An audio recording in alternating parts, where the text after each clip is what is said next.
large chunk of business which comes out of SOEs. There is no reason why we should not have utilized, and I confess I have not studied, but there is a reason for us to look at ASEAN-China agreement. There is a reason for us to look at standing bilateral understandings between various ASEAN countries and China, and the 4 bilateral agreements that exist between 4 ASEAN countries and India. And to see how, if not ASEAN-India Services Agreement, how can these agreements, and particularly the ASEAN-China Agreement, try and get us this foothold into these markets. And the same is true for Japan.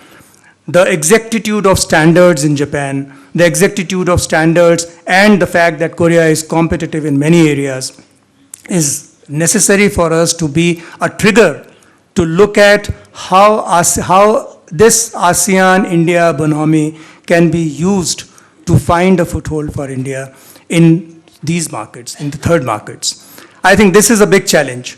It is very easy for industry and political establishment to start talking against FTAs, because that is a very easy course. You know, every country has some grain of protectionism in it. It is very easy, particularly in the present deglobalized context, it is very easy for anyone to start talking against an agreement or talking against a country's particular policy approach. But I think it is important to find ways of getting around these agreements and getting around these provisions. So I think the biggest challenge for our industry are the following. One, to utilize these value chains, not just be the backstream actors on these value chains, but work on being the potential of the the front end of the value chains. Two, try and develop those value chains. I gave you the example of pharmaceuticals where we can draw mutual benefit. Three, leverage relationship between CLMV and India and make investments and be part of the larger global opportunities. Four, try to utilize ASEAN and the third country relationships, preferential relationships, and piggyback on them and find opportunities. And in all of this, it will not happen just by persuasion that India would do. I think it will all come when a mutual understanding is evolved. And I think in the context of the strategic dimension that we try to envelop everything that happens between India and ASEAN, it should be easier. Thank you so much. Thank you very much, Mr. Rajiv Kher. I'd like to thank him on behalf of all of us present, because those are really very, very pertinent points based on his practical experience of negotiating.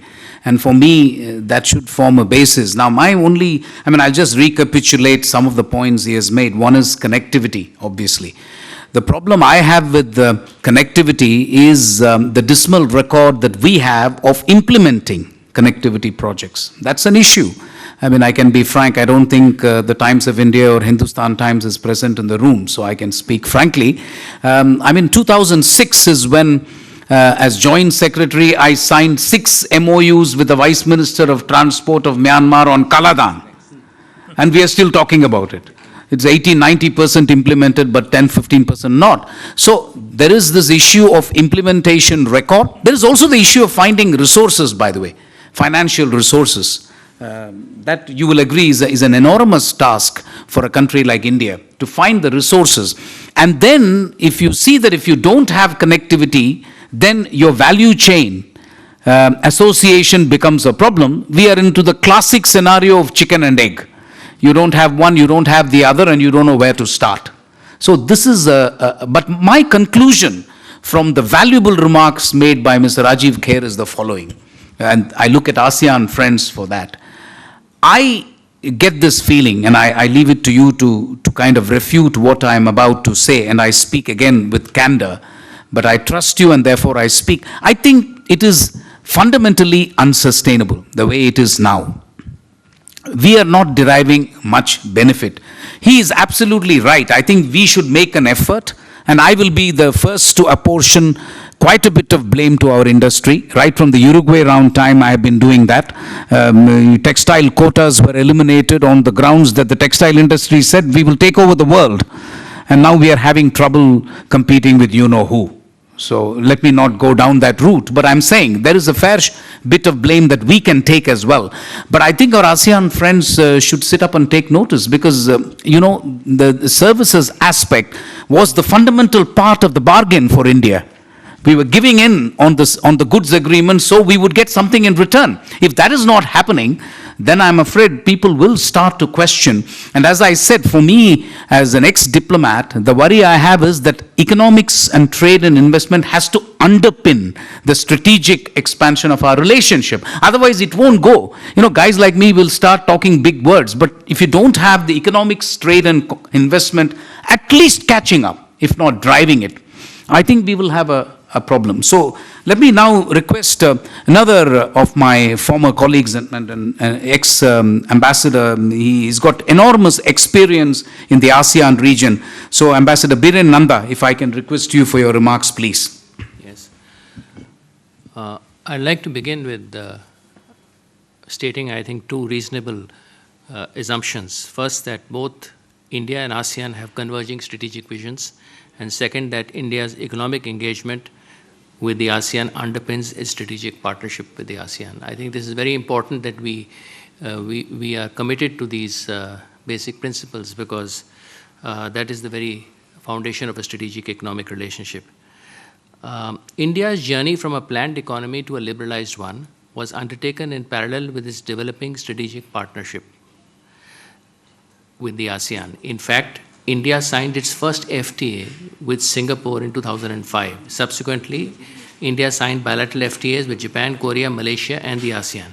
The FTAs were a useful strategic instrument for deepening economic engagement with the ASEAN and for forcing economic liberalization at home. However, because India had higher tariffs on goods to begin with, India conceded more ground on goods, even while failing to secure balancing concessions from ASEAN countries from the services sector. There were other problems with our trade with the ASEAN. Though trade with ASEAN grew from 5 billion to 70 billion between 92 and 2016, India's rising trade deficit remains a matter of concern, 11 billion in 16-17. Second, the pace of India's integration into global value chains has been slow. Even so, India's export of processed goods and components to ASEAN has varied between 20 to 30% of her exports. The automobile component industry is one area where India is entering global and regional value chains in a significant way. Third, there is a low utilization of the India-ASEAN FTA. This is indeed a significant failure of outcomes in our search for closer economic integration with the ASEAN. Here I'd like to dwell to list out a number of initiatives that are either in process or have been planned, which we are all aware of, but just to give a sense of perspective, we have discussed that the RCEP is under negotiation, and when it comes into fruition, it will create a seamless FTA in the region. Second, the ASEAN-India Maritime Transport Agreement is under negotiation, and the target date for signing it is 2018, and an ASEAN-India Air Transport Agreement has also been proposed. How is India's connectivity vision reinforcing the push towards economic integration with the ASEAN? India presently has three broad policies addressing the theme of connectivity on its periphery. A domestic policy with a focus on the northeast and border areas, the Act East policy, and the Neighborhood First policy. In terms of projects, these policies have a substantial overlap with each other. A number of connectivity initiatives are under implementation, including the India-Myanmar-Thailand Trilateral Highway and the Kalidan Multimodal Transport Agreement. The India-Thailand-Myanmar Trilateral MVA has been proposed. The ASEAN-India Maritime Transport Cooperation Agreement is under negotiation. The ASEAN-India Civil Aviation Task Force has been established to improve air connectivity.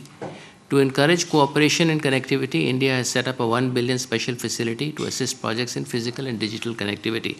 I have taken the pains of listing out some of these areas of cooperation to give a sense of the glass being half full rather than half empty.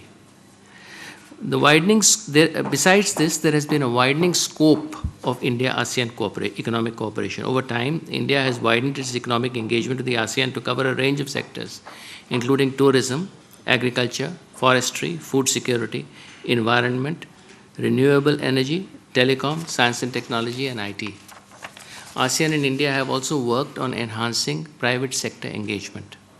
India has also made a significant commitment to assisting the Initiative for ASEAN Integration that aims to narrow the development gap between the relatively more developed maritime ASEAN and the less developed continental ASEAN countries, also referred to as the CLMV.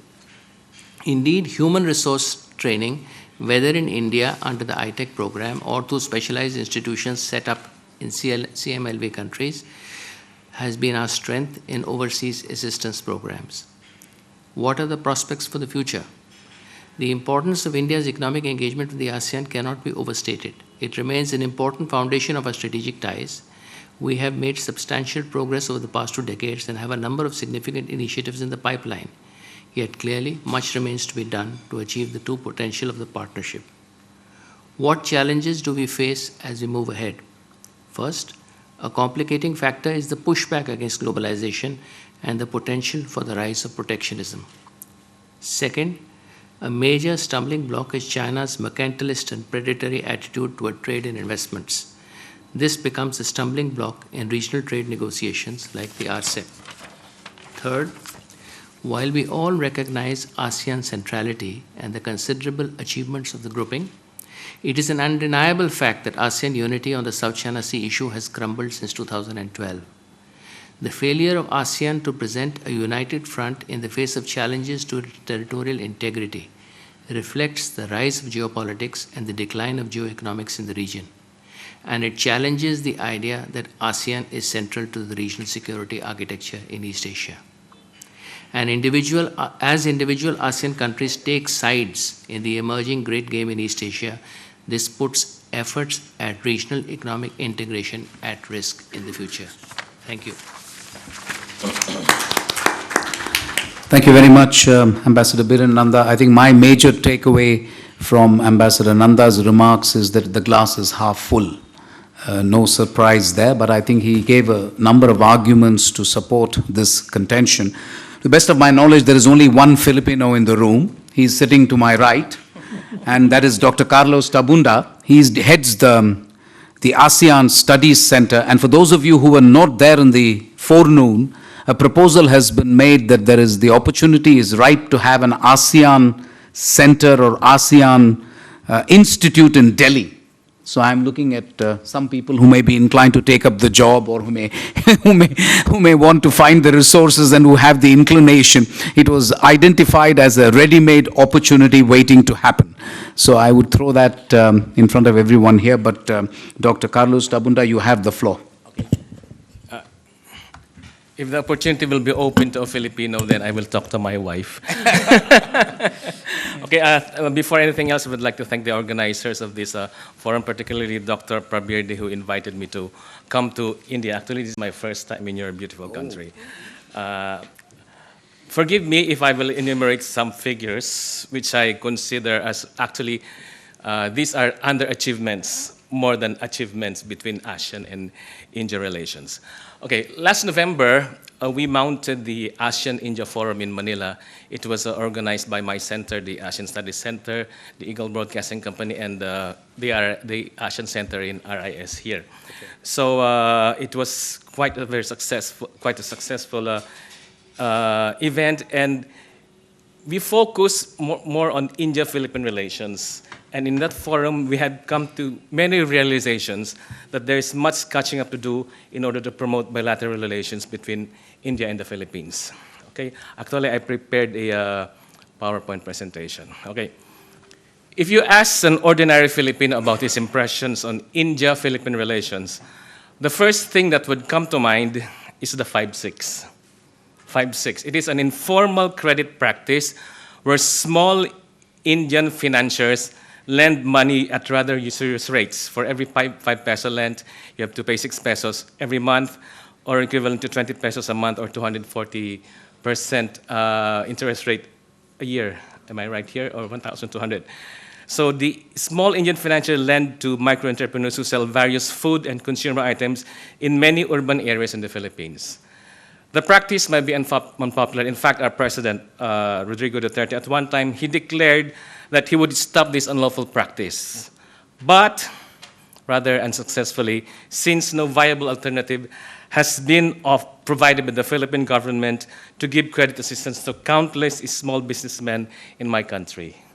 I know of some friends who have been resorting to borrowing money from these lenders for most of their lives. And since even if the rates are usurious, they are very accessible, not like the formal and less usurious sources of credit where you have to fill up volumes of application forms, come up with financial feasibility studies, and other documentary requirements which a micro-entrepreneur will not be able to produce. The 5-6, therefore, is a financial transaction based on trust and has thus survived as a practice for decades. Okay, now the trade between India and ASEAN. It stood at $71 billion from 2016 to 2017, this last year, and is projected to reach $200 billion by 2022. ASEAN and India have also determined priority areas of cooperation under the 2016 to 2020 action plan. They have that one. These include further exercising free trade agreements on goods, services, and investment, and developments on food and energy security. So we hosted ASEAN last year, and during one of the events, there was the ASEAN-India Summit, where several